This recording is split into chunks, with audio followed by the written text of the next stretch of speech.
Yes, guys, it's your boy Cam, CTB, Cam Talks Boxing. Jake Paul proves the doubt was wrong once again, beats Anderson Silva, 8-round decision. Let's talk.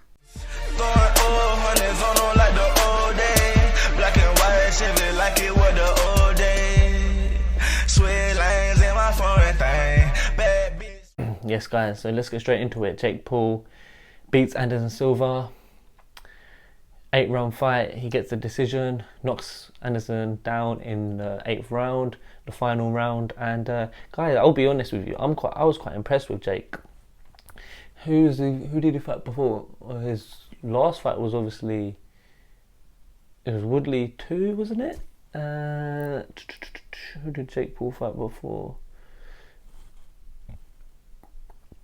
Oh, guys, I forgot now who he fought before this. I think it was Rahman Jr. Yeah, I think it's because of the Rahman fight Hasim Rahman fight got cancelled, and the Tommy fight got cancelled. Yeah, his last fight was literally Woodley in the rematch. And guys, I wasn't really that impressed with that Jake in that fight. I think he gassed out. I think he was quite flat-footed.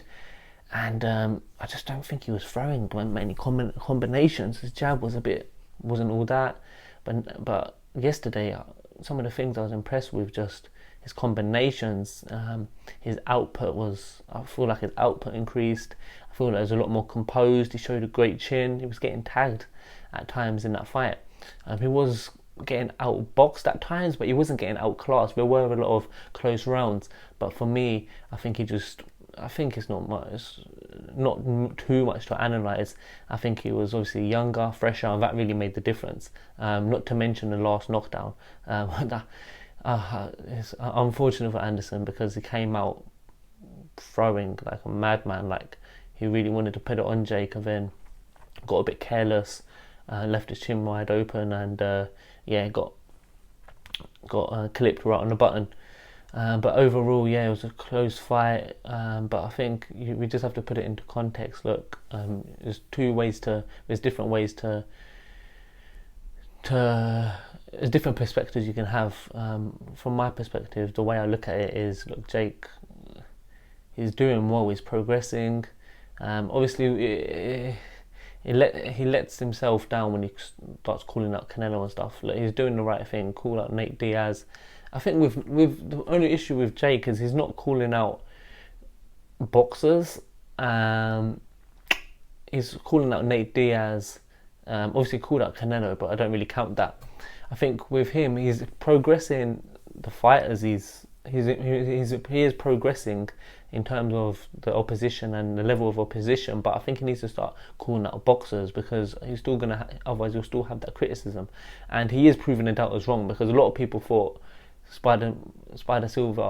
Anderson Silva could beat him or would beat him. Dana White didn't think he would fight him, and a lot of people thought Anderson Silva, he would basically, a lot of people thought, and they were right, Anderson Silva was his toughest test to date.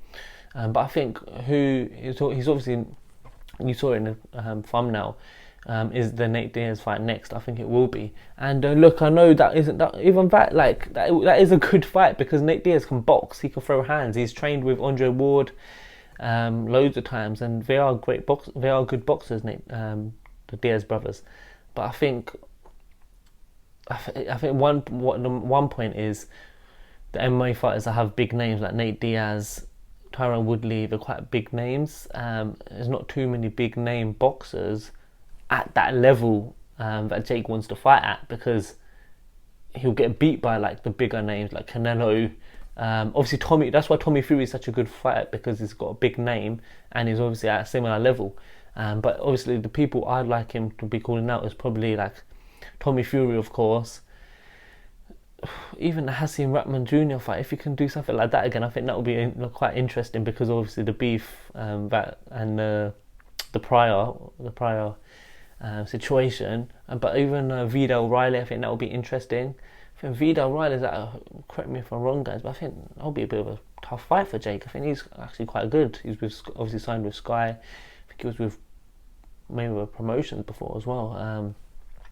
So I think, but if he's calling out people like Like, I mean, that's the thing. Who else can he call out? It's a tough one. I'm not too sure, unless he starts going up the levels. But then I'm sure there's interesting fights. Like, obviously he's falling up with Eddie, but Eddie probably has loads of fighters for him. But I mean, look, overall, I just think that Jake Paul's doing well. He's improving. Look, and I don't really count him like these misfit boxing matches like KSI, Deji. That's all nonsense, really. But Jake Paul's actually taking it serious, and the hype train continues. The run continues.